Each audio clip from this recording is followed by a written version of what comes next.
अस्सलाम वालेकुम class 1। Today we are going to solve our workbook page number 2। तो workbook page number 2 पे हमारे पास हैं अल्फाज के जुमले लिखें। नाक, सारा की नाक छोटी है। जानवर, बिल्ली एक खूबसूरत जानवर है। हाथी, हाथी जंगल में रहता है। मुंह, मेरा मुंह साफ़ है। मामू, मेरे मामू फ़ौजी हैं। आप इनके अलावा भी जुमले बना सकते हैं जैसा कि आप जानते हैं, ठीक है। हम आपको हमेशा डिफरेंट सेंटेंसेस बनाने को कहते हैं, तो आप इसके अलावा भी जुमले बना सकते हैं, ठीक है। उसके बाद है आपका खाली जगह पूर करें। जंगल में डैश का ख़ानदान रहता था, जैसा कि हमने बुक रीडिंग की है। जंगल में हाथियों का ख़ानदान रहता था। हाथियों की डैश ठीक ठाक हुआ करती थी। हाथियों की नाक ठीक ठाक हुआ करती थी। मगरमच्छ बेहद डैश जानवर है।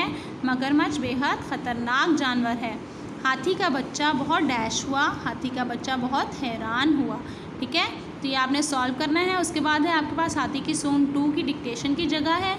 तो डिक्टेशंस, जैसा कि मैंने आपको बताया कि डिक्टेशंस आपको जिस तरह आपकी डायरी में प्लान होकर आती है, डिक्टेशन जैसे हमने हाथी की सूंड 1 स्टार्ट की है, तो हम आपको पहले उसकी डिक्टेशन भेजेंगे। तो जब हम कहेंगे डिक्टेशन की फ़र्स्ट लाइन आपको उसकी याद करनी है, तो जिस पेज पर भी आपकी हाथी की सूंड 1 की डिक्टेशन होगी, आप वहाँ से उसको लर्न करेंगे और वहाँ पे ओरल याद करेंगे, लिखेंगे। और उसके बाद जब हम आपको डायरी देते हैं सेकंड लाइन की, तो आप सेकंड लाइन याद करेंगे और वहाँ पर राइट करेंगे, ठीक है।